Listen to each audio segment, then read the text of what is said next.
Welcome back to another edition of the Comics Run. My name is Joey Esposito, and I'm here to take you through the week's biggest releases in the world of comics, so here we go. At DC Comics, this week marks the beginning of the New 52 Second Wave. The title I'm most excited for out of this new group of books is Dial H, which is a reimagining of the classic DC hero that aims to be one of the most inventive titles in DC's stable. Plus, the unmatchable Brian Bolland is doing covers, and that's just awesome. This week is also significant for DC in that it begins the release of the New 52 Collected Editions, starting with the flagship Justice League by Jeff Johns and Jim Lee. Light on plot but heavy on humor and action, this opening arc has been collected into a pretty hardcover collection. If you're a trade waiter, this is the week you can finally climb aboard the DC Universe relaunch. Smallville fans get a treat this week with the print release of Smallville Season 11 Number 1. The first few installments are already available on the DC Comics app, but those of you that still want your comics in print can snatch it this week. Set 6 months after Season 10 and written by former show writer Brian Q. Miller, Season 11 has been a welcome return to the world of Smallville. And last but certainly not least from DC is Animal Man Number 9, the start of a brand new story arc called Extinction is Forever that will lead to the inevitable crossover with Swamp Thing.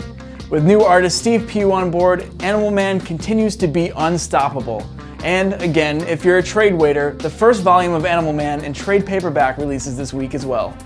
Over at Marvel, the Avengers vs. X-Men event continues with issue number 3.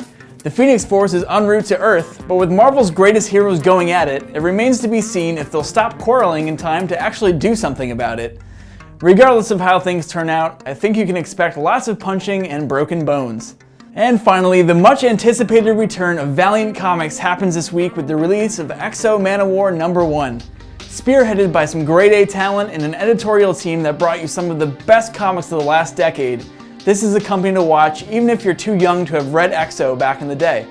The best part is, this is only the beginning. And if you're excited for the Valiant relaunch, you can find me at MIDTOWN Comics in New York City on Thursday, May 3rd, hosting a panel with the Valiant team about what they've got in store for 2012. And if you're not in New York, don't worry, because the event will be streaming live on IGN Comics starting at 8 p.m. on Thursday. So find me on Twitter at Joey Esposito and tweet me with the hashtag AskValiant for any questions that you might have. And that's all for this week, but stay tuned to comics.ign.com for everything with comics. And don't forget that this Saturday, May 5th, is Free Comic Book Day, so seek out your local comic book shop and go get some free stuff. I'll see you next week.